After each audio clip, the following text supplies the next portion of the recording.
Mana isanandro fandaharana atolotry ny fikambanana Mpiara-mamaky ny Baiboly eto Madagasikara.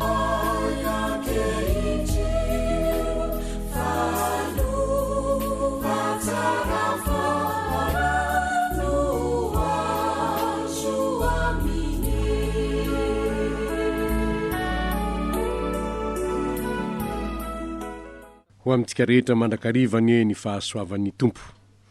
Faly miarabanao ndray tonga eto amin'ny fotoanany mano isanandro sika. Ary manohy ny dian'ny Paoly sika, tantaran'ny Paoly ao amin'ny asan'ny apôstôly toko 20 no anjarantsika anio, andininy voalohany ka hatramin'ny andininy fahaenina ambin'ny folo. Alohan'ny amakitsika izany dia andelo mbola iara-misaotra amin'ny tompo sika. Andriamanitra ray zanaka fanahy masina, misaotranao ndray zay no ity fotoana ity. Fotoana zay omenao anay azo anay miaraka miaino indray ny teninao. Fifalinao anay ny ray io ny miaino zany teninao zany. Satria ahafantaranay zavatra maro ny teninao. Ary tena tsaronay tokoa fa fanilon'ny tongotray sady fanazavana ny lalanay. Fa miraparapa anaty aizy zany zay eto amin'izao tontolo zao raha tsy eo ny teninao Satria fantatrao efa namba ahafantaranao anay raha teo. Fa ny aizina manarona ny tany, ny aizim-pito manarona ny firenena. Nefa efa nomenao le fahazavana zao tontolo zao, ary ny teny zay nomeny dia mitondra fahazavana ao anay, aizanay miaina eo anivony ty zao tontolo zao, anjakan'ny andro mahory ankehitriny ity. Mangataka aminao ary zahay, miteneny indray, fa voninkiainonao zahay. Misaotra tompo ao. Amen. Asan'ny apôstôly toko 20 andininy voalohany ka hatramin'ny andininy fahaenina ambin'ny folo, vakintsika amin'ny anaran'ny tompo zany.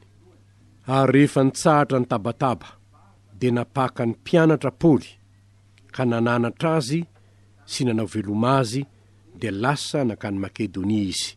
Ary rehefa nitety izany tany zany sy nananatra ny olona tamin'ny teny maro izy, dia tonga tany Grezia. Ary nony efa nitoetra 3 volana teo izy, ka efa iondrana tsambo hankany Siria, ary nisy jiosy nanotrika azy, dia niova hevitra izy, ka lasa niverina namaky any Makedonia. Ary niaraka tamin'ny antrany Azia, Sopatera zanaky Piro, avy any Beria, ary Aristarko, Sekondo, avy any Tesalonika, ary Gaio, avy any Derbe, Timoty, Tikiko, sy Trofimo, avy any Azia. Ireo, dia efa nielo azy, ka niandry anay tany Troasy, dia niondrana antsambo niala tany Filipi zahay, rehefa tampotra ny andro finanana ny mofo tsy misy masirasira, dia nakany amin'ny tany Troasy zahay, no ny afaka hadimy, ary tany no nitoeranay hafotona. Ary tamin'ny andro voalohany, amin'ny herinandro, rehefa niangona hamaky mofo zahay, Paoly dia nitory-teny taminy, fa nikasa handeha maraina izy, dia naharitra nitory-teny mandra-pahamamatonalina izy. Ary nisy jiro maro teo an-trano ambony zay niangonany. Ary nisy zatovo anankiray atao hoe Eotika, nipetraka teo ambaravarakely, ka sondry tory. Ary raha naharitra ela nitory-tenin'ny Paoly, dia niraika noho ny torimaso ilay zatovo, ka nianjera tamin'ny tany avy eny amin'ny riana intelo mifanongoa. Ary noho nareniny izy dia indro fa efa maty. Ary Paoly nidina, dia nikoka taminy, sy nanona azy, ka nanao hoe, aza miorikorika nareo, fa mbola misy aina ihany izy. Ary niakatra Paoly, dia namaky mofo, ary rehefa nihinana sy naresaka ela ambara-pahamarain'ny andro izy, dia lasa nandeha, ary nitondra ilay zatovo efa velon'ireo, ka faly dia faly.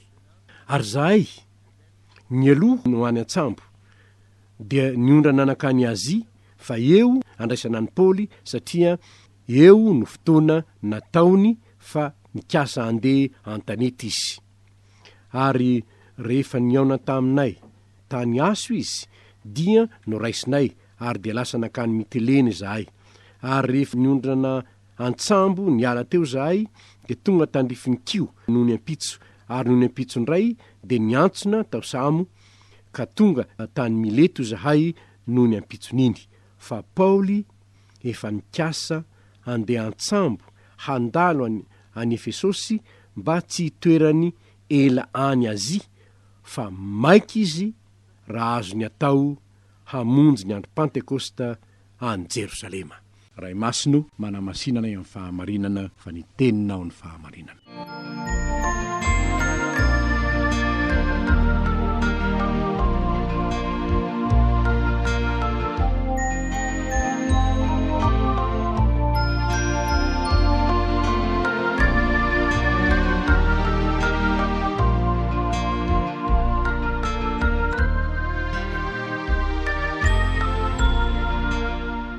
Fahamarinana telo indray no jerentsika avy amin'izay novakitsika teo ry havana. Ny fahamarina voalohany de zao: mahay mivalalana ny apôstôly rehefa fantany fa misy loza mananontany ao aloha ao. Mahay mivalalana Paoly apôstôly. Zavatra hitatsika dia ny zavatra tena tiany de hoy izy hoe nde ho an'ny Siria, ho aiza moa zany Siria zany, ho an'ny Antiokia, lay toerana izay nanendrena azy andeha hitory ny filazantsara any amin'ny asan'ny apôstôly toko 7:10. Ary efa iondrana atsambo ho any mihitsy izy. Izao anefa reny fa misy teti-dratsy ny jiosy any amin'izay alehan'izay, de reo jiosy zay mpanenjika azy foana. De inona ny nataony? Na de fa ndeha iondrana atsambo ho any Siria azy izy, de lasa niverina izy niverina nakany Makedonia indray. Nahoana? Satria fantany hoe na te handeha ho any Siria azy aho, efa fantany ihany manko reny misy reny tenenan'ny tompo izy hoe andeha ho arianana jao ny teny hoe mitamaky Makedonia ka vonjeo zahay, nefa Azia ny tiany ale, Makedonia ny nampiatson'ny tompo azy. Mahay mivalalana izy rehefa hitany fa misy loza mananontany. Ary fa endreny zany. Na Jesosy aza ny teny tamin'ny mpianatra, raha enjeny olona amin'ny tanàna anankiray nareo izy de mantsira ao amin'ny tanàna anankiray. De hoy isika hoe fanga Andriamanitra tsy mahay momba ny Paoly. Nahoana izy tsy nandeha nakany Siria? Ka izao anie, le fandehanany ho any Siria tsy zavatra teny avy amin'Andriamanitra fa fikasana tao am-pony. Ary ny lalana zay tiany ale iny tsy lalana hoe Andriamanitra nanao hoe iny ny lalana andehananao, fa heviny zay faniri niaraka amin'ny Paoly azy zay, fa tsy tenin'Andriamanitra mivantana. Ary noho izany dia azo natao ny ova hevitra, de nanjary lasa niverina nakany Makedonia izy tonga hatrany Grèce, any ny lalan-kalehany. Ny fikasany anefa de zao, andeha izy, andeha tsy maintsy ho tonga, ho hitantsika eo farany hoe tsy maintsy ho any Jerosalema ihany izy amin'ny andro Pentekosta. Dinitsika manaraka ny momba an'iny. Fa ny torohevitra tokony alaina avy amin'izany fomba fihetsiky Paoly zany de zao: raha manana fikasana ianao, kanefa fikasana mety hampidi-dozanao, fikasanao zany fikasako ohatra, nefa fantatra fa mety hampidi-doza zany de aleoko mitandrina aloha, tsy hoany hovako ny hevitro. Ka izao anefa raha manova ny hevitro aho de mbola tsy maintsy zao ihany, tsy hanohitra ny tenin'Andriamanitra, ny hevitra zay arahako, ny fikasana zay ataoko, mba tsy hanohitra tenin'Andriamanitra izany. Raha mety hitondra ratsy ho anao no an'ny hafa ny fikasana ao am-ponao ampandefery fa tsy mahasoa anao zany. Ohatra fotsiny zao, te hanamboly ianao de mikasa hoe ndeha anao an'izao nefa hita fa misy alatra ao anatiny ao, misy fijangajangana ao anatiny ao, misy loza mety hanimba ny hafa amin'izany ataonao zany. Na de fikasana ao anatinao aza, ilao ze fa tsy ahasoa anao zany. Anjarany tsirairay avy ny mandiny tena ny amin'ny fikasana ao am-pony. Fa neny Paoly eny tsy hitan'izay maharatsy ny hoe ndeha ho any Siria aho tsy hitan'izay maharatsy zany. Satria efa nandeha nitory-teny izy, verina ho any Siria izy, ho any Antiokia izy, angamba ny tao am-pony tamin'izay de hoe de hanao tatitra aho ny amin'ny zavatra ny tranga, na de nitabataba ny Demetrio ihany aza. Kanefa moa zavatra hitatsika de zao: rehefa hitany fa nisy loza mananontany natao, tsy any ny lalany. Jerosalema ny tanjona fa saingy zao tsy any Syria ny lalana, tsy any Antiokia ny lalana, fa ndeha iverina ho any Makedonia, andalo any Grèce, avy any Grèce vao zay vao mandeha makany Jerosalema rehefa avy eo. Zao are mahaiza miova lalana raha misy loza manany tanina ny lalan-kalehanao. Eto nefa dia ny loza miantona indrindra ry havana dia zao ny lalana falehan'ny mpanotany ka ho any amin'ny elo mandosira ny helo, fa tsy aso antsika ny hijaly mandrakizay.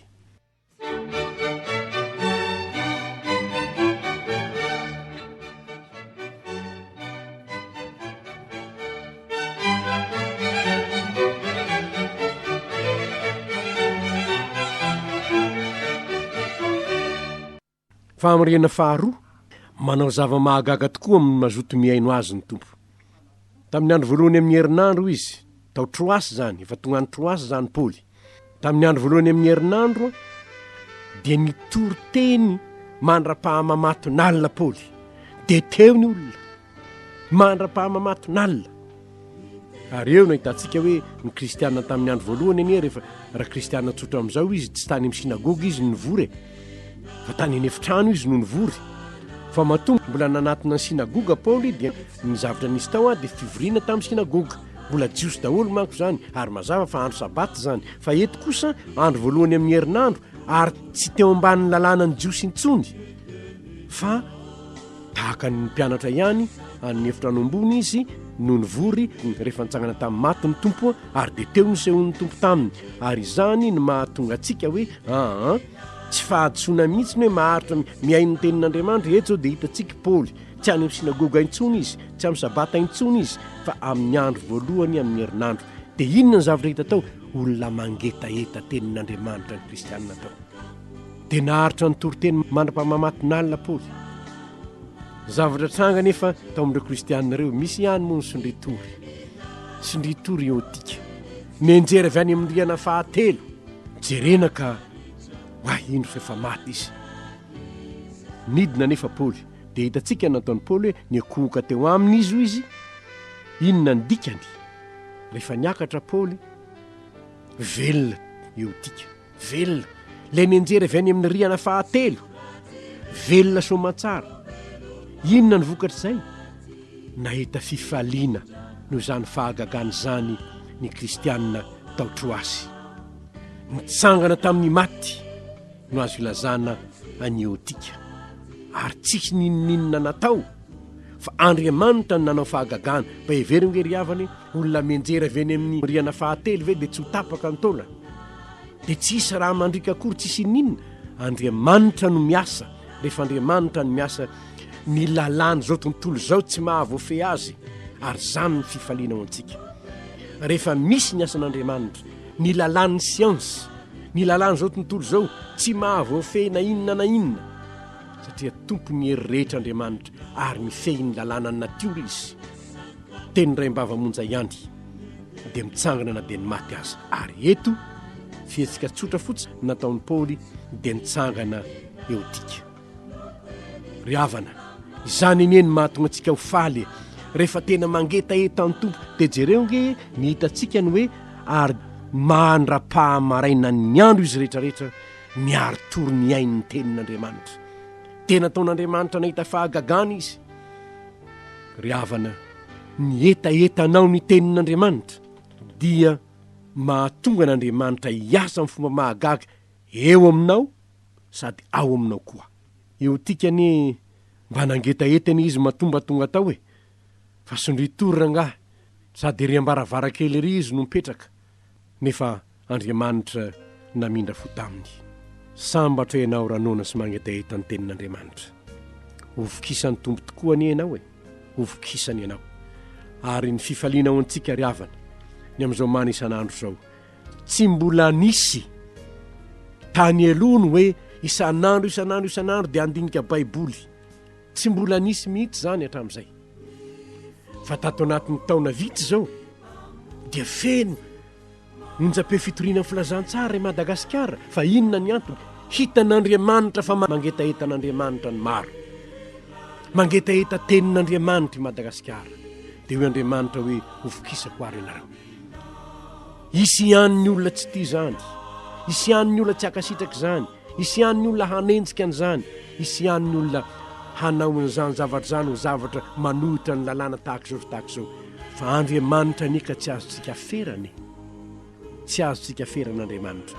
Fa izao kosa ny toko menanao zay mangetaeta ny tenin'Andriamanitra, hahita zava-mahagaga amin'ny fiainanao ianao, hahita zava-mahagaga amin'ny fiainanao ianao, ary mino marimarina fa ianareo miaino izao mana izao dia afaka mijoro vavolombelona ny amin'ny zava-mahagaga efa nataon'ny tompo taminareo. Na dia nandritry ny fotoana eo amin'ny 3 na 4 taona eo ihany aza nanarahanao ny mana isanandro. Mino marimarina mihitsy zahay fa raha nanaraka ny fampianarana mana isanandro hatrany ianao dia nisy zavatra niova teo amin'ny fiainanao, nisy zavatra tsaronao, fa nahafaly anao zavatra mahagaga nataon'ny tompo taminao. Ary noho izany aoka angetaeta mandrakariva ny tenin'Andriamanitra isika ary iaino ny tenin'ny tompo sy akatoy izany.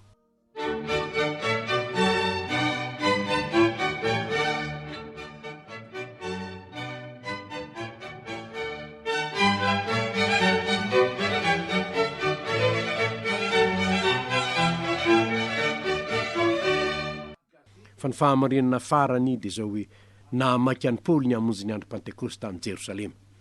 Nahamaiky an'i Paoly ny hamonjy ny andro Pentekosta any Jerosalema. Nahoana reny maiky andeha ho any izy? Satria tao Jerosalema tao manko i Paoly no isan'ny nampijaly ny vahoaka tao, nampahory ny fiangonana. Asan'ny apôstôly 7:7. Naka ordre de mission mihitsy hanenjika ny kristianina. Asan'ny apôstôly 7:12. Andeha ho any Damaskosy haka ny kristianina avany hafatotra.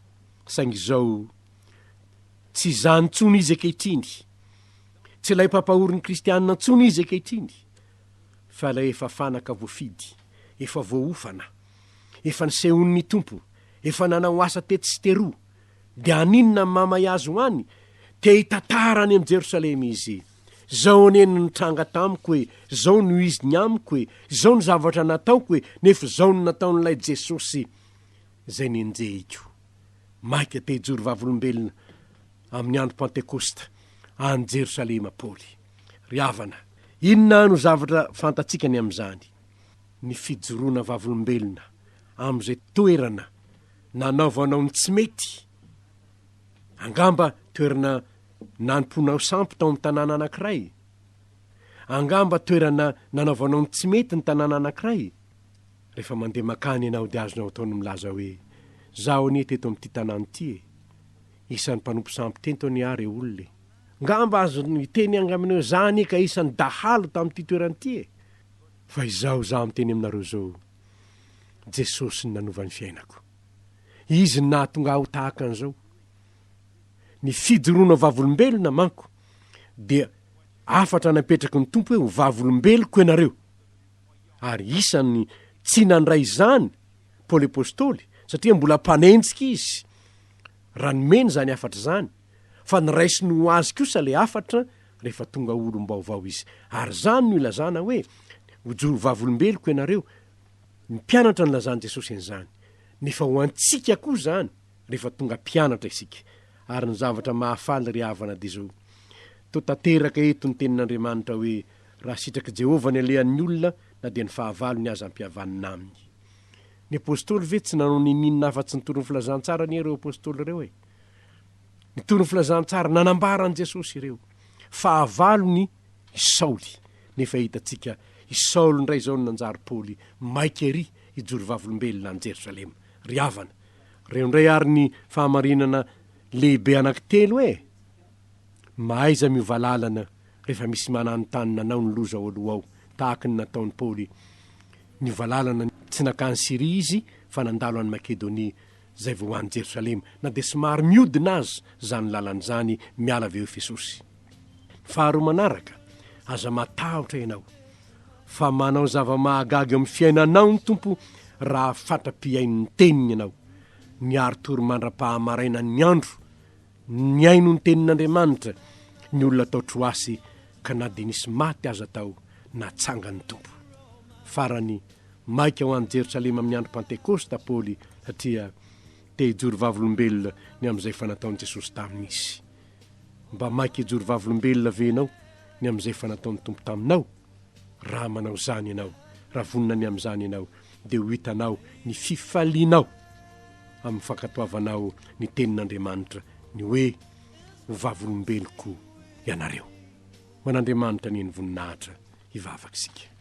Andriamanitro, akory ny hafalianay mahazo lesona avy amin'ny teninao.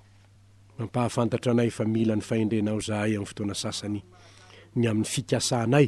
Raha misy loza mananotanina dia tokony hiovalalana zahay ary hiovalalana miaraka aminao anefa. Trotranao zay no nisy tiana nataotro azy zay lesona lehibe ho anay ny etaetany. Iay no ny teninao. Meo anay koa zany fo mangetaety zany Tompo. Ary enganieka tena vavolombelonao zay Jesosy, na ao atokantrano, na any am-perinasa, na izanay misy anay, na any amin'ny fitondrana, mba hazoto hijoro vavolombelonao zahay, mba ho tanteraka Tompo ny afatra hoe ho vavolombeloko ianareo. Amin'ny anaranao Jesosy no anaovanay izany vavaka izany. Amen.